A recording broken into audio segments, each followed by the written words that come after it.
सुबह के 4 बजे थे।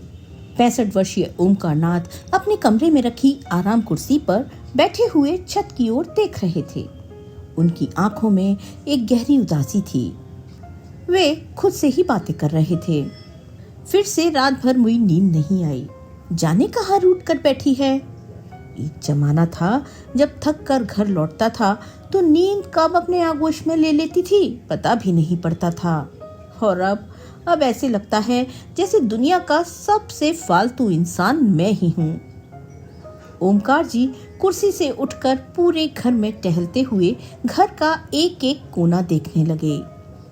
घर बहुत बड़ा था, ऊंची छतें, चौड़े दरवाजे, बड़े बड़े कमरे। पैसे की कोई कमी नहीं थी, परंतु बेटे बहुओं की हंसी गायब, पत्नी की मीठी झिड़कियां गायब, पोते पोतियों की शरारतें बस यादों में रह गई थीं। पूरे घर में टहलकर वापस कमरे में आए, फिर एक गाना गाने लगे, चल अकेला चल अकेला। टूटी हुई आवाज में गाते हुए उनकी आंखें छलक पड़ी और चेहरे के भाव कहीं गायब हो गए। तुम्हारे बिना ये जिंदगी बोझ लगती है सुशीला, उन्होंने धीमे से कहा। सुशीला उनकी अर्धांगिनी, उनकी जीवन संगनी, जिसके बिना ये घर केवल ईंट पत्थर का ढांचा भर रह गया था। 1 साल पहले इस दुनिया से चली गई थी और अपने साथ ले गई थी इस घर की रौनक, हंसी और जिंदगी। जहां कभी खुशियों की महफिल सजी रहती थी उस घर में एक सन्नाटा था, ऐसा सन्नाटा जो कानों को चीरता हुआ भीतर तक उतर जाता। पर सन्नाटे की एक अजीब सी आदत होती है, वो धीरे धीरे इंसान को निगल जाती है। ओमकार जी का जीवन भी अब इसी सन्नाटे की गिरफ्त में था। दिन रात सोच में डूबे रहते, आंखें दीवारों पर टिक जाती मगर देखती कुछ नहीं। नींद से तो लुका छिपी चल ही रही थी।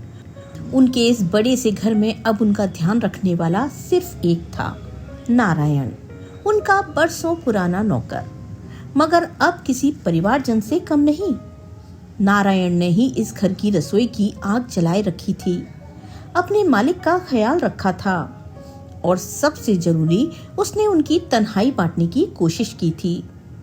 पर वो देख रहा था कि बाबूजी अब पहले जैसे नहीं रहे, उनका स्वास्थ्य गिरता जा रहा था। खाने की थाली वैसे ही पड़ी रहती, दवाइयां यूं ही टेबल पर धरी रह जाती। वो दिन रात बस खोए खोए से रहते, बस खाली निगाहों से शून्य में देखते रहते। उनकी हालत देखकर नारायण ने आखिरकार खुद ही फैसला लिया और उन्हें डॉक्टर के पास ले गया। डॉक्टर ने उनकी नब्ज देखी, कुछ सवाल पूछे और फिर नारायण को अकेले में समझाया। इनकी तबीयत शारीरिक से ज्यादा मानसिक वजहों से बिगड़ रही है। अकेलापन सबसे बड़ी बीमारी होती है। इन्हें लोगों के बीच रहना चाहिए, बातचीत करनी चाहिए, हंसी मजाक करना चाहिए। ये जितना अकेले रहेंगे उतनी ही हालत बिगड़ती जाएगी। नारायण समझ गया कि बीमारी की असली जड़ क्या है, तन्हाई। उसने तुरंत उनके बड़े बेटे को फोन लगाया। घंटी बजती रही लेकिन कोई जवाब नहीं आया। फिर छोटे बेटे का नंबर मिलाया। हाँ नारायण, बाबूजी ठीक है? बाबूजी की तबीयत ठीक नहीं है। डॉक्टर ने कहा है कि उनका अकेले रहना सही नहीं है। आप लोग आ जाइए, कुछ दिन उनके साथ रह लीजिए या फिर उन्हें अपने साथ ले जाइए, शायद उनका मन बहल जाए। हाँ हाँ, देखता हूँ, समय निकाल कर आता हूँ। छोटे बेटे की आवाज में कोई उत्सुकता नहीं थी। अगले कुछ दिनों तक वो बार बार कोशिश करता रहा, लेकिन हर बार वही जवाब, देखते हैं, समय निकाल कर आते हैं। लेकिन ना तो कोई आया, ना ही किसी ने फोन किया। नारायण को समझ में आ गया कि बाबूजी की बेटे अब उनके नहीं रहे। उसने बहुत सोचा, वो अकेले कितनी ही कोशिश कर ले, बाबूजी को वो खुशी नहीं दे सकता जो अपनों का साथ दे सकता था। फिर उसे डॉक्टर की बात याद आई, लोगों के बीच रहेंगे तो शायद अकेलापन कम हो जाए। उसी शाम नारायण ने ओमकार जी के दोनों बेटों को फिर से फोन लगाया और डॉक्टर की कही बात उन्हें बताई। तो दोनों बेटों ने एक मत से फैसला लिया कि बाबूजी को वृद्धाश्रम भेज दिया जाए, क्योंकि वे दोनों तो उनकी देखभाल नहीं कर पाएंगे। नारायण ने ओमकार जी के कुछ कपड़े बैग में रखे और उनके सामने आकर खड़ा हुआ। बाबूजी, तैयार हो जाइए, मैं आपको वृद्धाश्रम लेकर जा रहा हूँ। ओमकार बाबू ने चौंक कर उसकी ओर देखा। क्या कहा तुमने? हाँ बाबूजी, वहाँ आपके जैसे और भी लोग होंगे। आप सबसे मिलेंगे, बातें करेंगे, अपनी उदासी से बाहर आएंगे। लेकिन नारायण, मेरे दोनों बेटे आने ही वाले होंगे मुझे लेने। उन्होंने कहा था कि कुछ समय बाद वो मुझे अपने साथ ले जाएंगे। ये बात सुनकर नारायण ने झिझकते हुए कहा, वो बाबूजी, बड़े साहब और छोटे साहब ने मिलकर ही ये फैसला लिया है। ओमकार जी ने निराश होकर सिर झुका लिया। उनके पास कोई और रास्ता नहीं था। अगले दिन नारायण उन्हें वृद्धाश्रम लेकर जाने के लिए तैयार हो गया। कार की खिड़की से बाहर देखते हुए ओमकार जी को अपना घर दूर होता दिख रहा था। वो घर जिसमें उनकी पूरी जिंदगी बीती थी, और वो लोग भी जो कभी उनके अपने हुआ करते थे, जो अब केवल नाम के ही रह गए थे। ओमकारनाथ की गाड़ी वृद्धाश्रम के मुख्य द्वार पर आकर रुकी। नारायण ने कार का दरवाजा खोला। आइए बाबूजी। ओमकारनाथ गाड़ी से उतरे और चारों ओर नजर दौड़ाई। चार दीवारी से घिरा ये वृद्धाश्रम, जहां उनकी बाकी की जिंदगी कटने वाली थी, उन्हें किसी जेल से कम नहीं लग रहा था। भीतर कदम रखते ही उनके कानों में तरह तरह की आवाजें पड़ी। कोई अखबार में डूबा हुआ था, कोई यूं ही टहल रहा था, तो कोई बाहर गेट की ओर ताकते हुए न जाने किसके लौटने की उम्मीद कर रहा था। क्या मैं भी इसी भीड़ का हिस्सा बनने जा रहा हूं? उन्होंने खुद से सवाल किया। अभी वो इन सब विचारों में खोए ही थे कि अचानक से वो किसी से टकरा गए और उनका सूटकेस जमीन पर गिर पड़ा। कपड़े बाहर आकर फर्श पर बिखर गए। अरे देख कर चलिए, ओमकार जी झुंझला कर बोले। सामने 60-62 वर्ष की एक बुजुर्ग महिला खड़ी थी। हल्के रंग की साड़ी, चेहरे पर मुस्कान और साथ ही गजब का आत्मविश्वास। माफ कीजिएगा, मैं जल्दी में थी, इसलिए आपसे टकरा गई। ओमकार जी ने कोई जवाब नहीं दिया, बस कपड़े उठाकर जैसे तैसे सूटकेस में डाले और आगे बढ़ गए। नारायण, जो उनके साथ आया था, वृद्धाश्रम के मैनेजर के पास बैठकर कागजी औपचारिकताएं पूरी करने में लग गया और कुछ देर बाद ओमकारनाथ इस नए संसार का हिस्सा बन चुके थे। लेकिन ये दुनिया उनके लिए अजनबी सी थी। पहली रात मुश्किल से कटी। रात भर करवटें बदलते रहे। नींद कभी आंखों के पास आई तो कभी यादों की आहट से वापस चली गई। उदास से वो अपने कमरे में ही बैठे रहते। 2 दिन ऐसा ही चलता रहा। आज भी खाना खाने के बाद वो कमरे में वापस लौट आए। अभी वो बिस्तर पर बैठे ही थे कि दरवाजे पर हल्की सी दस्तक हुई। क्या हम अंदर आ सकते हैं? ओमकार जी ने नजर उठाई।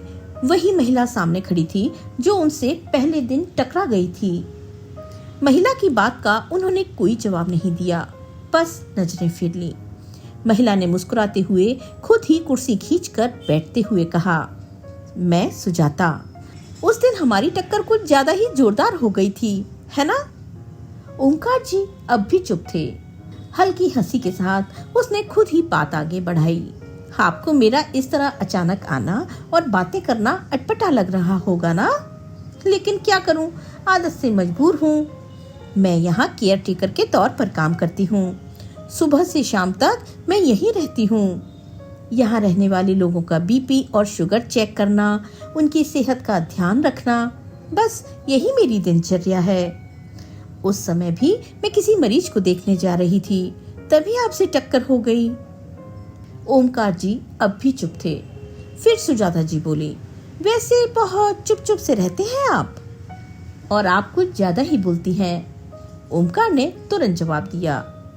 सुजाता ने मजाकिया अंदाज में कहा, हाँ, और आपकी तरह गुस्से में रहने की आदत नहीं है मेरी। चलो फिर भी कुछ बोले तो सही। ओमकार की भौहें तन गईं। अरे ये क्या, आपने दवाइयाँ नहीं ली? आपको दवा समय पर लेनी होगी, नहीं तो तबीयत बिगड़ सकती है, सुजाता ने कहा। तो ओमकार जी ने सुनी अनसुनी करते हुए उनकी ओर देखा, फिर धीरे से कहा, किसके लिए, क्या बचा है जिंदगी में? सुजाता जी हल्की मुस्कान के साथ बोली, आपके लिए। कभी कभी खुद के लिए भी जीना चाहिए। कहते हुए सुजाता जी ने दवाइयां निकालकर उनके हाथ में थमाई और पानी दिया। फिर बोली, ये जीवन बहुत अनमोल है और छोटी सी तो जिंदगी है, इसलिए पुरानी बातों को भूलकर फिर से जीना शुरू कीजिए, मुस्कुराना शुरू कीजिए। तो झुंझलाए हुए ओमकार जी बोले, ये बातें करना बहुत आसान होता है, खास तौर पर जिसके जीवन में कोई परेशानियां ना हो, वो ऐसे ही उपदेश देता है। लेकिन आप नहीं जानती कि मैंने अपने जीवन में क्या खोया है। सुजाता ने गहरी सांस ली। यहाँ जितने लोग हैं, हर किसी ने कुछ ना कुछ खोया है। कोई अपनी जिंदगी भर की पूंजी छोड़कर आया है, कोई अपनी पहचान और कोई अपने अपनों को। ओमकार जी का चेहरा कठोर बना रहा, लेकिन उनकी आंखों में हल्की नमी तैरने लगी। सुजाता जी ने उनकी चुप्पी तोड़ने की कोशिश करते हुए हल्के अंदाज में कहा, वैसे चाय पीते हैं आप? यहाँ की चाय बहुत अच्छी होती है। ओमकार जी ने पहली बार उनकी तरफ देखा। आप हर बात को हल्का क्यों बना देती हैं? सुजाता जी मुस्कुरा दी, क्योंकि जिंदगी को बोझ बनाना समझदारी नहीं है। अब ओमकार जी के पास कोई जवाब नहीं था। सुजाता जी ने उनकी ओर देखा। उनकी आंखें भरी थीं, चेहरा झुका हुआ था। कुछ देर तक दोनों चुपचाप बैठे रहे। ओमकार जी की उंगलियां धीमे धीमे कुर्सी के हत्थे पर चल रही थीं, जैसे वो किसी पुरानी सोच में खोए हों। सुजाता ने थोड़ा पास आकर कहा, अगर अपना दुख किसी से बांटा जाए तो मन हल्का हो जाता है।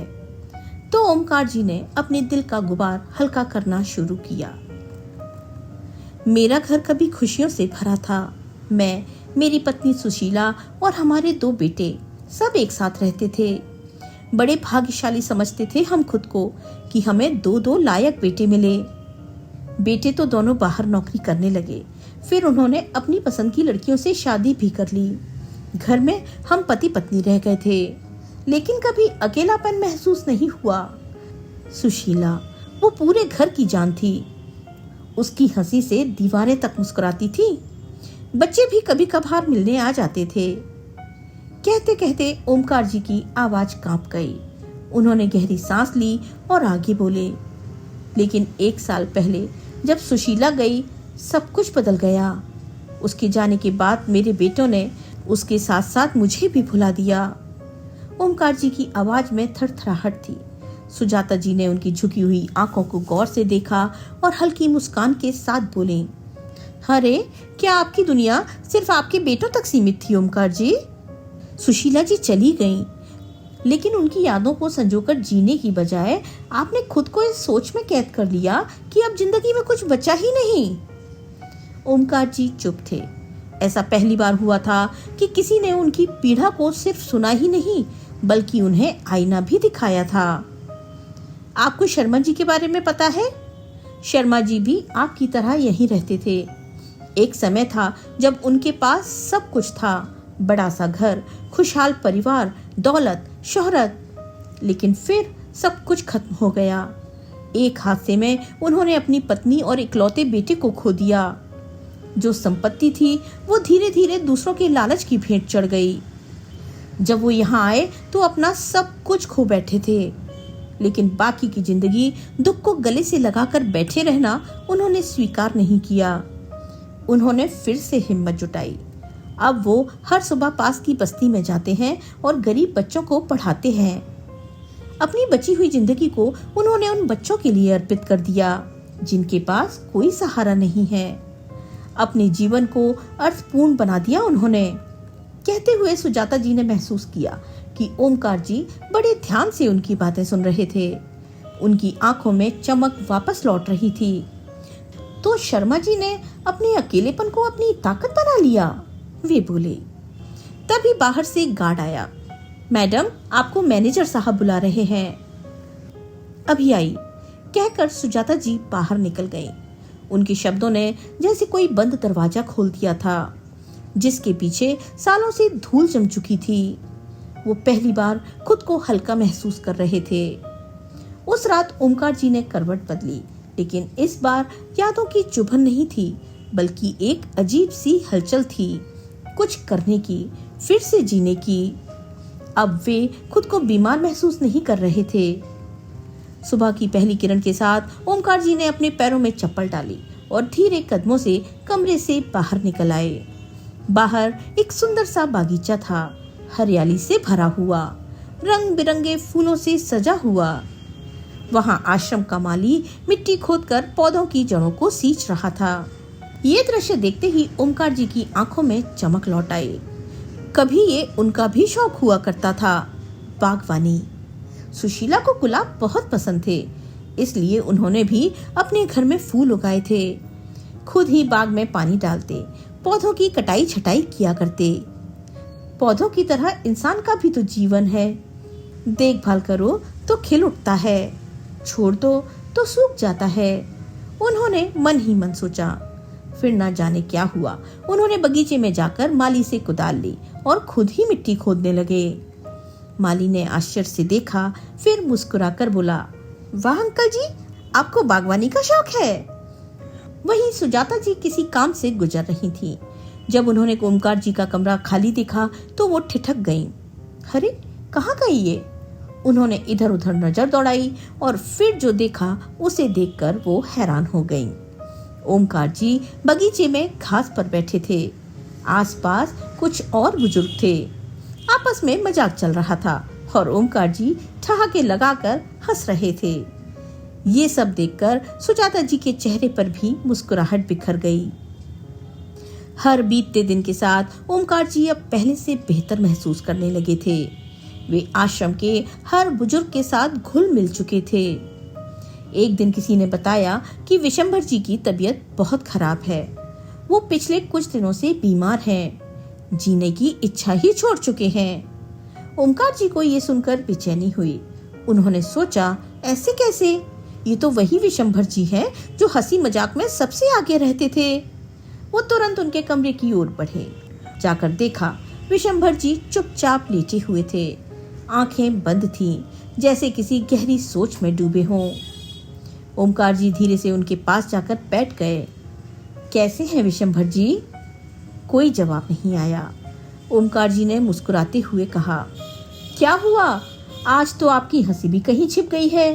क्या सोच रहे हैं? विशंभर जी ने धीरे से आंखें खोली।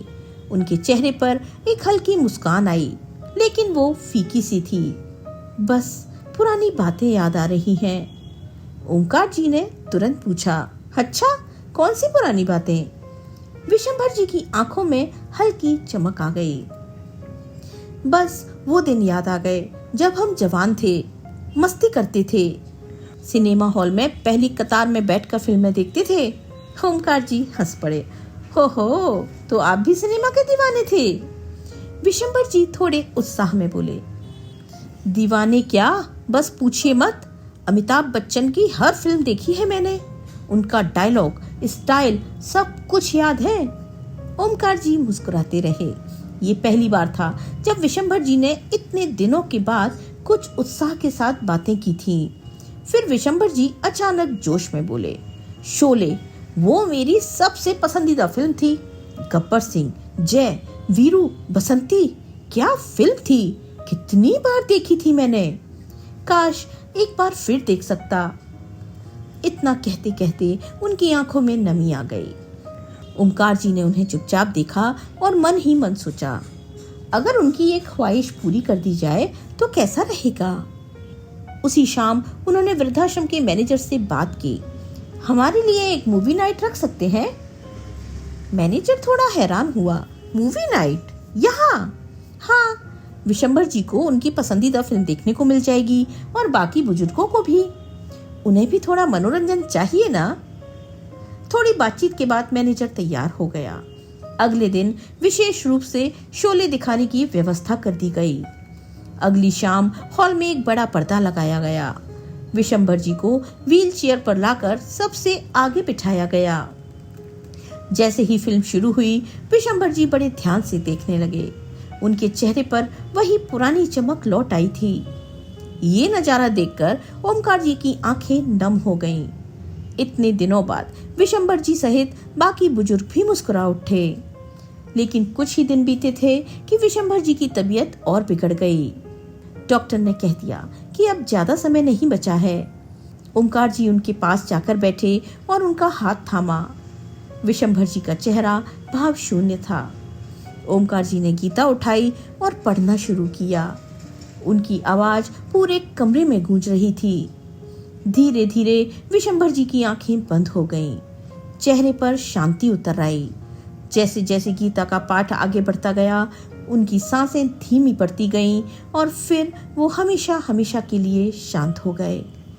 पूरे वृद्धाश्रम में शोक की लहर थी, लेकिन साथ ही एक सुकून भी कि उन्होंने अपनी आखिरी ख्वाहिश पूरी करके एक मुस्कुराहट के साथ दुनिया को अलविदा कहा था। ओमकार जी की आंखों में आंसू थे।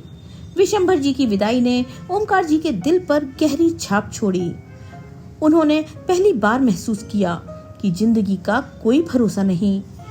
कौन जाने कौन सा दिन आखिरी हो, और अगर ऐसा है तो फिर क्यों ना हर दिन को जिया जाए, अपनी ख्वाहिशों को पूरा किया जाए। उस रात वो बहुत देर तक नहीं सो सके। करवट बदलते हुए बस एक ही बात उनके मन में घूमती रही। हम अपनी इच्छाओं को मारते रहते हैं, सोचते हैं कि कभी बाद में पूरा करेंगे, लेकिन वो बात कभी आता ही नहीं। विशंभर जी की तरह और भी कितने लोग होंगे जो अपनी किसी ख्वाहिश को दिल में लिए ही चले जाते होंगे। अगर मैं उन लोगों की भी आखिरी इच्छाएं पूरी कर सकूं, तो शायद मेरा जीवन सार्थक हो जाएगा। अगली सुबह होते ही उन्होंने सबसे पहले सुजाता जी से यही बात की। सुजाता जी कुछ पल उन्हें देखती रहीं, फिर मुस्कुरा कर बोली, अगर तुम ये बीड़ा उठा ही रहे हो तो मैं भी तुम्हारे साथ हूँ। अब ओमकार जी और सुजाता जी वृद्धाश्रम के बुजुर्गों के पास जाते और उनसे पूछते कोई ऐसी ख्वाहिश जो आप पूरी करना चाहते हो। शुरुआत में कई लोग हंस दिए, अब इस उम्र में क्या ख्वाहिशें पूरी होंगी। लेकिन गोपाल दास जी ने कहा कि वो अपने बचपन के दोस्त से मिलना चाहते हैं, जिससे बरसों पहले एक गलतफहमी के कारण बातचीत बंद हो गई थी। ओमकार जी और सुजाता जी को ये सुनकर अच्छा लगा। गोपाल दास जी का दोस्त अब किसी दूसरे शहर में था, फोन नंबर भी नहीं था, लेकिन सुजाता जी और ओमकार जी ने कई जगह खोजबीन की और आखिरकार वो मिल ही गए। जब दशकों के बाद दोनों दोस्त मिले तो आंखों में आंसू और होठों पर मुस्कान थी। आखिरी बार दोनों ने एक दूसरे को जवानी के दिनों में देखा था। आज वे जीवन के अंतिम पड़ाव पर थे। उन्होंने एक दूसरे के साथ पूरा दिन बिताया और बोले, कितने साल बेकार गवा दिए सिर्फ एक गलतफहमी की वजह से। कब से दिल में इच्छा थी अपने जिगरी यार से मिलने की, अब जाकर पूरी हुई। वे दोनों दिल से ओमकार जी और सुजाता जी को धन्यवाद देने लगे।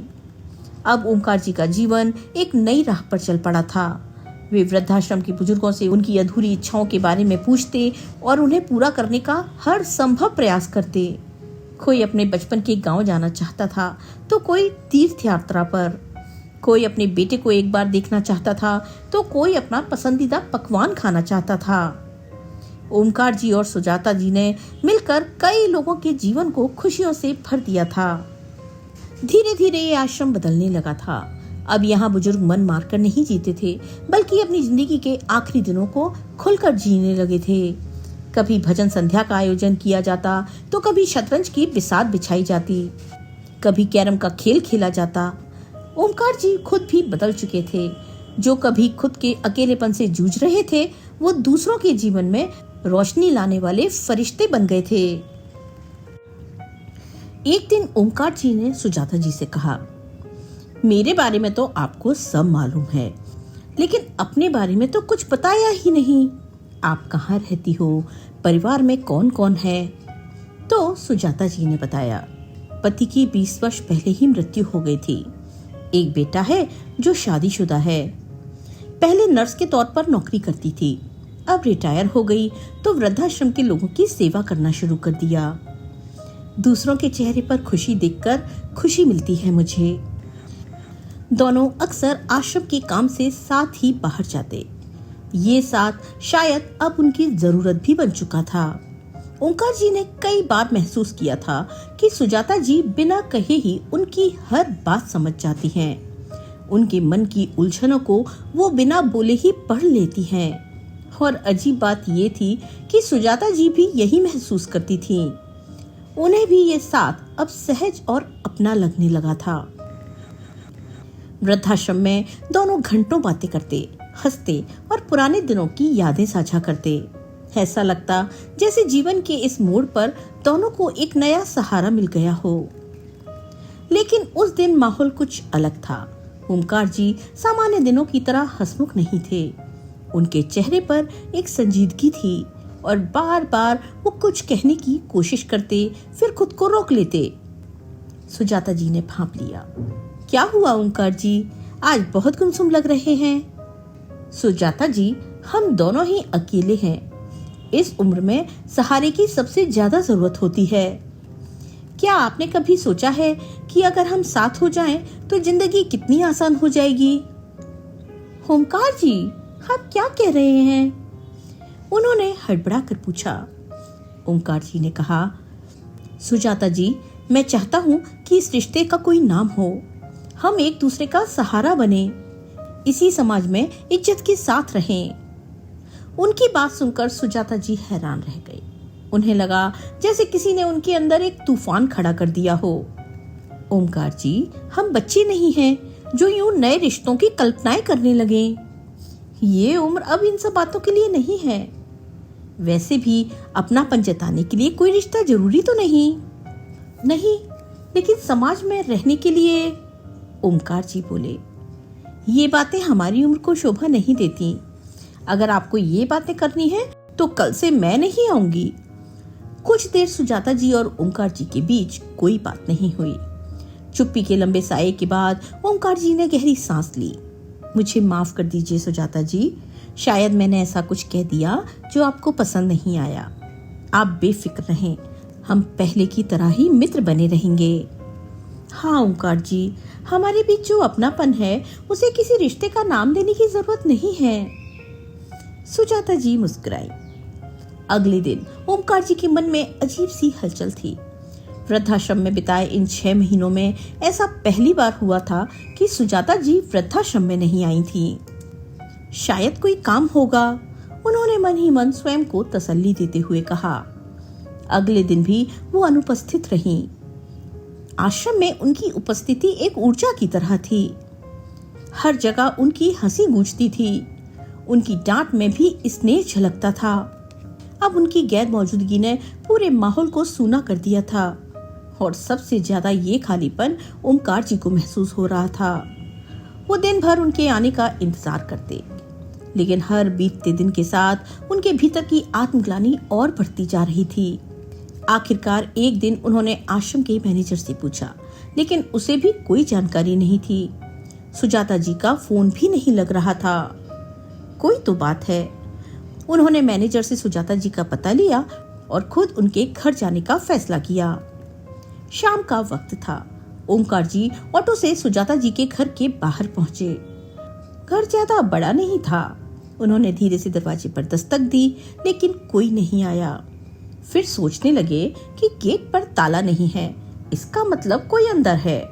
उन्होंने फिर कोशिश की। फिर अंदर से दरवाजा खुला और सामने सुजाता जी थी, मगर वो वैसी नहीं लग रही थी जैसी आश्रम में दिखती थी। उनका चेहरा उतरा हुआ था और चाल भी धीमी थी। अरे ओंकार जी, आप यहाँ?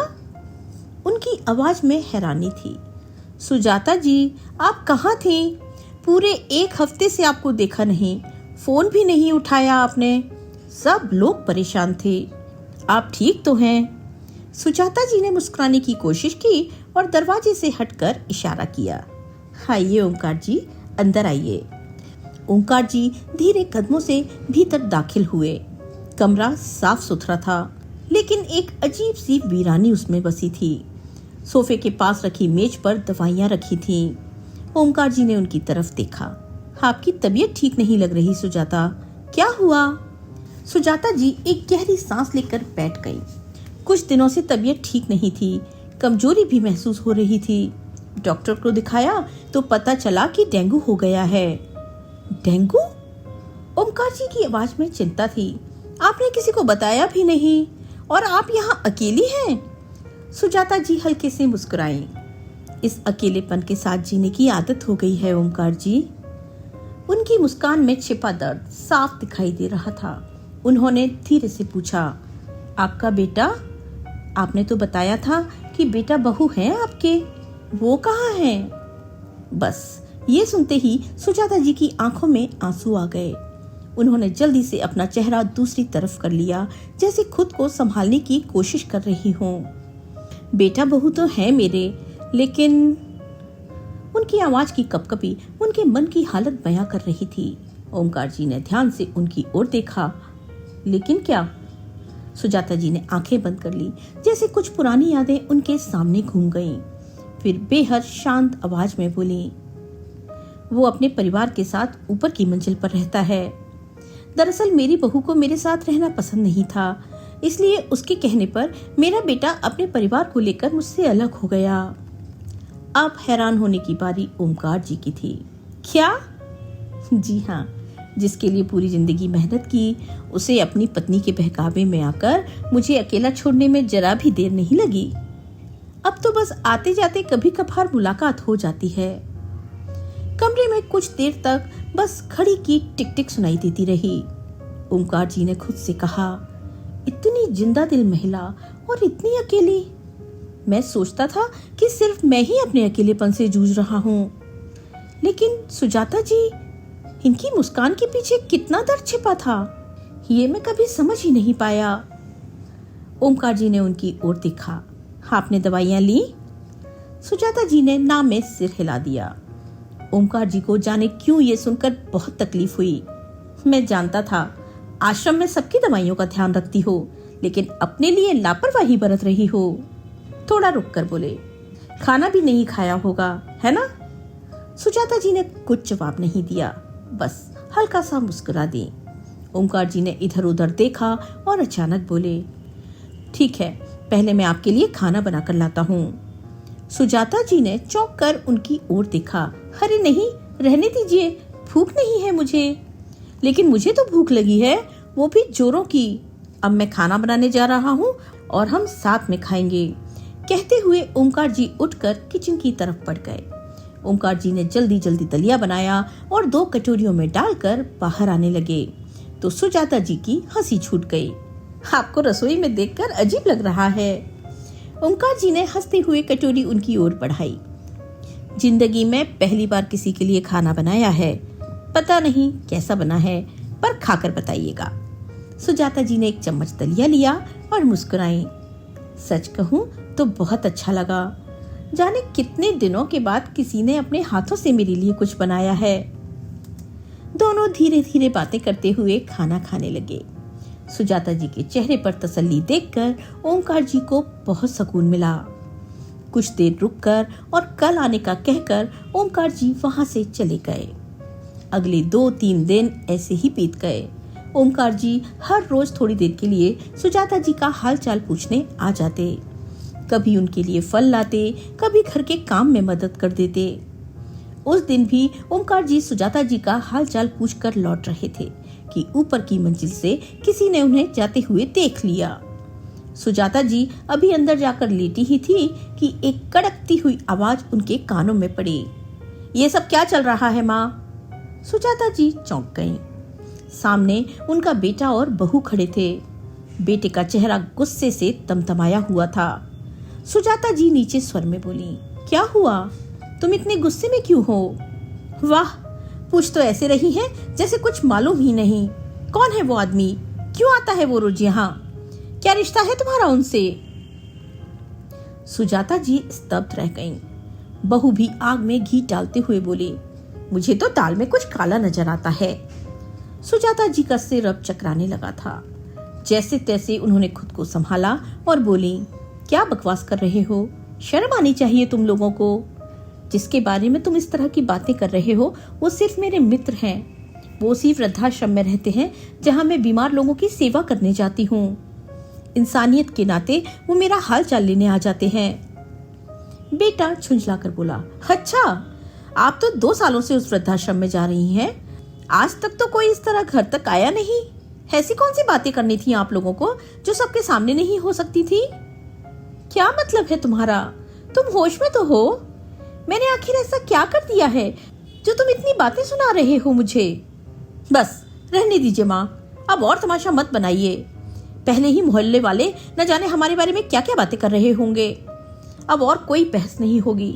आगे से वो आदमी यहाँ नहीं दिखना चाहिए। और आज के बाद आप भी वृद्धाश्रम जाने का ख्याल छोड़ दीजिए।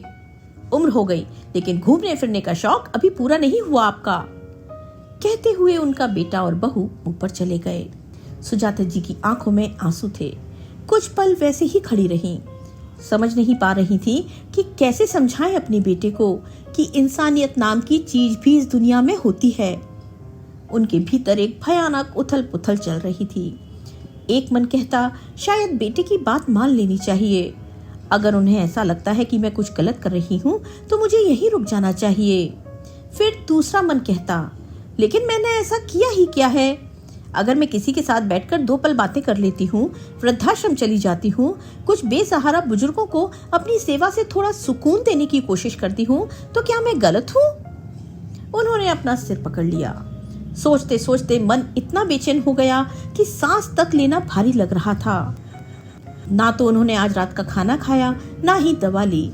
अगले दिन सुबह जब नींद खुली तो तेज बुखार था। कमजोरी महसूस हो रही थी। देखा तो बुखार की दवा भी खत्म हो चुकी थी। वे भारी कदमों से चलकर बाहर निकली और बेटी बहू को आवाज लगाई, लेकिन कोई जवाब नहीं आया। वो अंदर आकर बिस्तर पर निठाल सी होकर लेटी रही। अचानक दरवाजे पर हल्की सी आहट हुई। पोते ने झिझकते हुए अंदर झांका। दादी की हालत देखकर उसका मासूम मन घबरा गया। दादी, उसने धीरे से पुकारा। बेटा, पानी, उन्होंने कहा। पोते ने जल्दी से किचन से पानी लाकर उनके कांपते हाथों में थमाया। बेटा, अपने पापा को बुलाओ तो जरा। ठीक है दादी, मैं मम्मी पापा को बुलाकर लाता हूँ, कहते हुए वो दौड़ कर गया। पापा, दादी बहुत बीमार हैं, आपको बुला रही हैं। लेकिन उसने बेटी की बात पर कोई खास ध्यान नहीं दिया। माँ का हालचाल पूछे बिना वो ऑफिस के लिए निकल गया। मम्मी, दादी को देखो ना, बच्चे ने फिर से कहा। तुम चुपचाप पढ़ाई करो, कुछ ज्यादा ही बोलने लगे हो, माँ ने बेरुखी से कहा और दरवाजे की कुंडी लगा दी।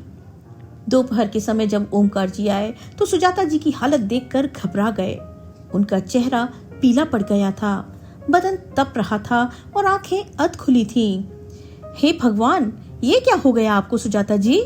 ओमकार जी ने घबराते हुए उनके माथे पर हाथ रखा। तेज बुखार था। ओमकार जी ने इधर उधर देखा, कहीं कोई दिखाई नहीं दे रहा था। वो तुरंत बाहर भागे, सड़क पर खड़े होकर एक ऑटो बुलाया और जल्दी से सुजाता जी को सहारा देकर बाहर लाए। जिस समय वे दोनों घर से बाहर निकल रहे थे, सुजाता जी की बहू छत पर खड़ी ये सारा नजारा देख रही थी। उसने उसी समय अपने पति को फोन लगाया। आपकी माँ फिर से निकल गई है घर से, और वो भी उसी आदमी के साथ। क्या? उनकी इतनी हिम्मत, मेरे मना करने के बावजूद भी? आ जाने दो उन्हें घर, गुस्से से चिल्लाते हुए वो बोला। उधर करीब 3-4 घंटे के बाद सुजाता जी की हालत बेहतर हुई। ओमकार जी उनके पास बैठे थे। शाम ढल रही थी। अस्पताल में बिस्तर पर लेटी सुजाता जी ने कहा, ओमकार जी, मुझे एक बार फिर वृद्धाश्रम जाना है। वहां जाकर मन को शांति मिलती है। ठीक है, मैं आपको वहां ले चलता हूँ। वृद्धाश्रम जाने का सोचते ही सुजाता जी उत्साहित हो रही थीं। वहां जाने से वे घर के घुटन भरे माहौल से कुछ पल के लिए मुक्त हो जाती थीं। ओमकार जी ने अस्पताल से छुट्टी करवाई और उन्हें लेकर वृद्धाश्रम की ओर चल पड़े। उधर घर पर उनके बेटे का गुस्सा उबाल पर था। बहुत देर हो गई थी। सुजाता जी अब तक घर नहीं लौटी तो वो समझ गया था कि उसकी माँ कहाँ होंगी। सुजाता जी और ओमकार जी वृद्धाश्रम के दरवाजे तक पहुंचे ही थे कि पीछे एक कार आकर रुकी। उसमें बैठे उनके बेटे और बहू ने देखा कि वे दोनों ऑटो से उतर रहे थे और एक दूसरे का हाथ पकड़कर धीरे धीरे वृद्धाश्रम के भीतर जा रहे थे। बेटे की मुट्ठियां कस गईं, चेहरा गुस्से से लाल हो गया। देखा, मैंने कहा था ना कि दाल में कुछ काला है। अब तो खुलेआम इस आदमी के साथ घूम रही है आपकी माँ, बहू बोली। इधर वृद्धाश्रम के दरवाजे से अंदर जाते ही सुजाता जी के चेहरे पर सुकून छा गया। वहां मौजूद वृद्धजन उन्हें देखकर खिल उठे। ऐसा लग रहा था जैसे वे अपने लोगों के बीच लौट आई हों। अब तक जो कमजोरी वो महसूस कर रही थी, वो मानो यहाँ आते ही कहीं गायब हो गई। अरे सुजाता जी, कैसी हैं आप? आपके बिना आश्रम सूना सूना लग रहा था। सब ओर से ऐसी ही आवाजें गूंज रही थीं। चारों तरफ अपनापन था। किसी ने कुर्सी खींच कर दी, कोई पानी का गिलास लेकर आ गया। कुछ वृद्ध महिलाएं पास आकर बैठ गईं और हंसी मजाक का दौर चल पड़ा। सुजाता जी कितने दिनों के बाद आज खुलकर हंसी थी। लेकिन तभी हॉल की हलचल अचानक थम गई। सबकी नजरें दरवाजे की ओर टिक गईं। दरवाजे पर सुजाता जी का बेटा और बहू खड़े थे। उनके साथ 6-7 साल का उनका बच्चा भी था। बेटे की आंखों में गुस्सा और बहू के चेहरे पर हिकारत थी। अब यही सब बाकी रह गया था करने को। हमारे मुंह पर कालिक पोतने में कोई कसर नहीं छोड़ी, बेटे ने कहा। सुजाता जी तुरंत उठकर उनके पास आई। ये कैसी बातें कर रहे हो तुम सब लोगों के सामने? कुछ तो शर्म करो।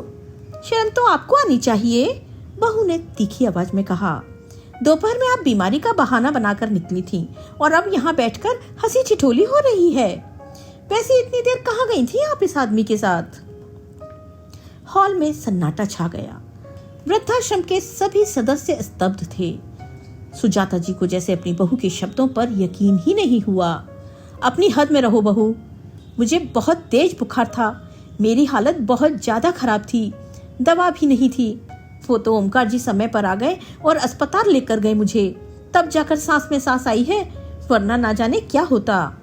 ओह, तो अब ये आपकी देखभाल करने आएंगे, बेटी ने व्यंग से कहा। हम मर गए थे क्या? ये सुनकर ओमकार जी आगे बढ़े और ऊंची आवाज में बोले, मर तो नहीं गए थे, लेकिन जब उन्हें जरूरत थी तब तुम थे कहाँ? बेटा उनकी तरफ घूमा, आंखों में आग थी। आपको हमारे बीच में बोलने की कोई जरूरत नहीं है। ये हमारा पारिवारिक मामला है। पारिवारिक मामला? ओमकार जी ने एक ठंडी हंसी हंसी।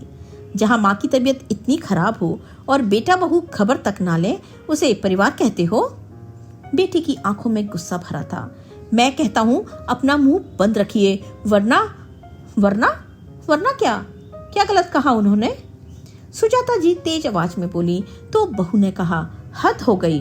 अब तो मुझे ये समझ नहीं आता कि आप दोनों का रिश्ता क्या है एक दूसरे के साथ, जो एक शब्द भी एक दूसरे के खिलाफ नहीं सुन सकते। सुजाता जी ने अपनी आंखें बंद कर ली। मन मस्तिष्क में बहुत कुछ चल रहा था। फिर धीरे से आंखें खोली और अपने बेटे बहू की ओर देखा। इस सवाल का जवाब भी मैं तुम्हें दे देती हूँ, कहते हुए वो पीछे मुड़ी और ओमकार जी की ओर देखा और बोली, ओमकार जी, मैंने अपनी पूरी जिंदगी अपने बेटे का जीवन संवारने में लगा दी। अपनी हर खुशी कुर्बान कर दी। अपनी जरूरतें, अपनी इच्छाएं, सब कुछ। अकेली माँ होते हुए भी संघर्ष करते हुए जीवन बिताया, परंतु बेटे को कोई कमी नहीं आने दी। लेकिन बदले में मुझे क्या मिला? अपमान और घृणा। अब मुझे एहसास हो गया है कि मैंने अपनी जिंदगी गलत सोच के साथ गुजार दी। आज मैं स्वयं के लिए एक निर्णय लेने जा रही हूँ। उनकी आवाज दृढ़ थी। उन्होंने गहरी सांस ली और ओमकार जी की आंखों में देखा। ओमकार जी, क्या आप मुझसे शादी करेंगे? एक पल के लिए जैसे सारा हॉल सन्नाटे में डूब गया। ओमकार जी अवाक रह गए। उनकी आंखों में हैरानी थी। बेटी और बहू के दिल में जैसे खलबली मच गई। ये क्या कह रही हो माँ? बेटी ने गुस्से में चीख कर कहा। इस उम्र में शादी? थोड़ी तो शर्म करो, लोग क्या कहेंगे? सुजाता जी ने पहली बार एक तीखी मुस्कान के साथ बेटी की ओर देखा और बोली, बेटा, जितनी चिंता लोगों की कर रहे हो, उतनी चिंता तुम्हें अपनी माँ की करनी चाहिए थी। मैं केवल इतना जानती हूँ कि मुझे ओमकार जी का साथ पसंद है और उन्हें मेरा साथ। लेकिन मुझे ये भी मालूम है कि अगर इस रिश्ते को नाम ना दिया गया तो लोग इसे तरह तरह की उपाधियां देंगे। जब अपने बेटे बहू ने नहीं छोड़ा तो लोग क्या छोड़ेंगे। ओमकार जी अब भी कुछ बोल नहीं पाए थे। सुजाता जी ने उनकी तरफ देखा और कहा, ओमकार जी, मैंने आपको इतने दिनों में बहुत करीब से देखा है, आपकी अच्छाई को महसूस किया है। आप मेरे सुख दुख के साथी बन सकते हैं। क्या आप मुझे स्वीकार करेंगे?